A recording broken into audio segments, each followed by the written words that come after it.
നമസ്കാരം. മലയാളി വാർത്തയിലേക്ക് സ്വാഗതം. കഴിഞ്ഞ ദിവസം തിരുവനന്തപുരത്ത് പ്രതിപക്ഷ നേതാവ് പിണറായി വിജയന്റെ വീട്ടിലെ റെയ്ഡ് കഴിഞ്ഞിറങ്ങിയ ഇഡി ഉദ്യോഗസ്ഥരുടെ കാറിന് നേരെയുണ്ടായ ആക്രമണത്തിൽ വിശദീകരണം നൽകാൻ DGP റവാഡ ചന്ദ്രശേഖർ ആഭ്യന്തരമന്ത്രി രമേശ് ചെന്നിത്തലയുടെ വീട്ടിൽ.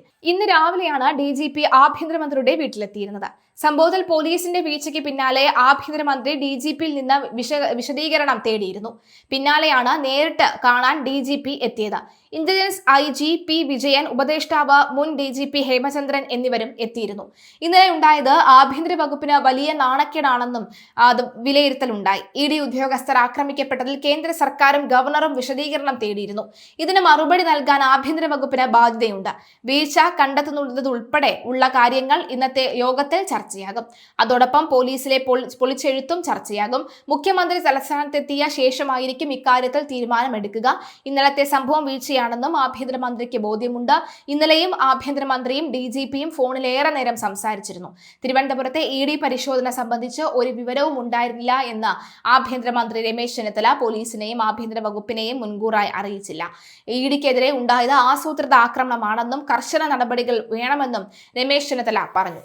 ആളുകൾ കൂടിയപ്പോൾ ക്രമസമാധാന പരിപാലനത്തിന് പോലീസ് ഇടപെട്ടു. പോലീസിൽ കുറ്റമില്ലെന്നും പോലീസ് സമയോചിതമായി ഇടപെട്ടുവെന്നും രമേശ് ചെന്നിത്തല വ്യക്തമാക്കി. മുൻകൂട്ടി അറിയിച്ചിരുന്നില്ലെങ്കിൽ പ്രതിരോധിക്കാമായിരുന്നു എന്നും നിയമം കയ്യിലെടുക്കാൻ അനുവദിക്കില്ല എന്ന് പറഞ്ഞ ചെന്നിത്തല പ്രകടനം നടത്തുന്നതിന് എതിരില്ലെന്നും കൂട്ടിച്ചേർത്തു. സംസാരിച്ചിരുന്നു. കർശനമായ നടപടി സ്വീകരിക്കാൻ പറഞ്ഞെടുത്ത് അദ്ദേഹത്തിന് നിർദ്ദേശം ഉണ്ടായിരുന്നു. അത് പ്രകാരം മുന്നോട്ട് പോകുന്നതാണ്.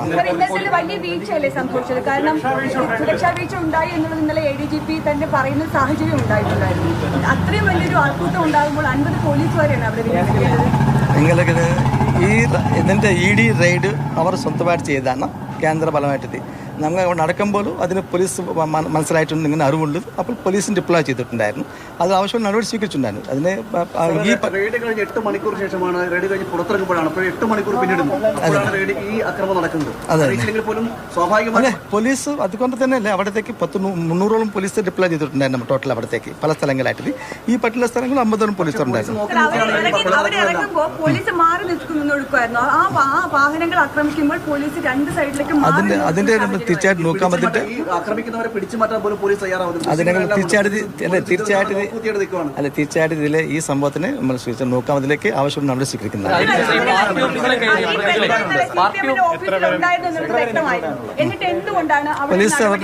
പോലീസ് അവരെ അറസ്റ്റ് ചെയ്തിട്ടുണ്ട്. ഇന്നലെ നമ്മൾ 8 പ്രതികൾ അറസ്റ്റ് ചെയ്തിട്ടുണ്ട്. ബാക്കി ആളുകൾ അറസ്റ്റ് ചെയ്യാൻ പോകുന്നതാണ്. പോലീസ് 8 പേര് അറസ്റ്റ് ചെയ്തിട്ടുണ്ട്. ബാക്കി ആളുകൾ എല്ലാവരും അറസ്റ്റ് ചെയ്തിട്ടുണ്ട്. മുട്ടേറിയുന്ന സാഹചര്യം ഉണ്ടായി. തൃശ്ശൂരിലടക്കം ഉണ്ട് താനും. അവരടക്കം ഈ വൈകുന്നേരം പോലീസിന്റെ മുന്നിൽ അവരുണ്ടായിരുന്നാലും. എന്നിട്ട് എന്തുകൊണ്ട് അവർ അറസ്റ്റ് ചെയ്തു? പോലീസ് 8 പേർ അറസ്റ്റ് ചെയ്തിട്ടുണ്ട്. ബാക്കി ആളുകൾ പെട്ടെന്ന് അറസ്റ്റ് ചെയ്യും. തീർച്ചയായിട്ടും നമ്മൾ എല്ലാ വിഷയത്തിലും കൂടെ ഞങ്ങൾ എന്ത് സംഭവം ഞങ്ങൾ തന്നെ അത് നമ്മൾ വിശ്ലേഷിക്കും. അതിലുള്ള അനുഭവങ്ങൾ നമ്മൾ കേൾക്കും. മുന്നോട്ട് അവരുടെ DCPമാരുടെ ചുമതല അവർ ചെയ്യുന്നതാണ്. അതിലേക്ക് അവരുടെ ചുമതല അച്ചീവ് ചെയ്യേണ്ടത്. അല്ല, ഇതിന്റെ ഇപ്പോഴത്തെ അന്വേഷണം നന്നായി നടക്കുന്നുണ്ട്. അതിൽ പൂജിതമാക്കുന്നു മാത്രമല്ല. അതിന്റെ നമ്മളെ ഡീറ്റെയിൽസ് നമുക്ക് അന്വേഷണ ഭാഗമായിട്ട് മനസ്സിലാക്കാൻ പറ്റുന്നതാണ്. അല്ല, ഞങ്ങൾ we have deployed more than 300 persons അവിടത്തേക്ക്. ആ സമയത്ത് ടോട്ടൽ ഇന്നലെ ഈ സംഭവത്തില് 300ഓളം പേര് ഡിപ്ലോയ്മെന്റ് ഉണ്ടായിരുന്നു. പിണറായി വിജയന്റെ വീട്ടിന് പ്രതിപക്ഷ നേതാവിന്റെ വീട്ടിന് മുന്നിൽ എത്ര പോലീസ് ഉദ്യോഗസ്ഥരെ വിന്യസിച്ചിട്ടുണ്ട്? അതിന്റെ അങ്ങനെയല്ല. അതിന് we have deployed enough requirement of police force ഉണ്ടായിരുന്നു. സംഭവിച്ചിട്ടുണ്ട്. Thus we have taken case and we are going to investigate it properly and arrest all the persons who are responsible. തീർച്ചയായിട്ടും ഇല്ല, ഞങ്ങൾക്ക് കമ്മ്യൂണിക്കേഷൻ ഇല്ല. Thank you.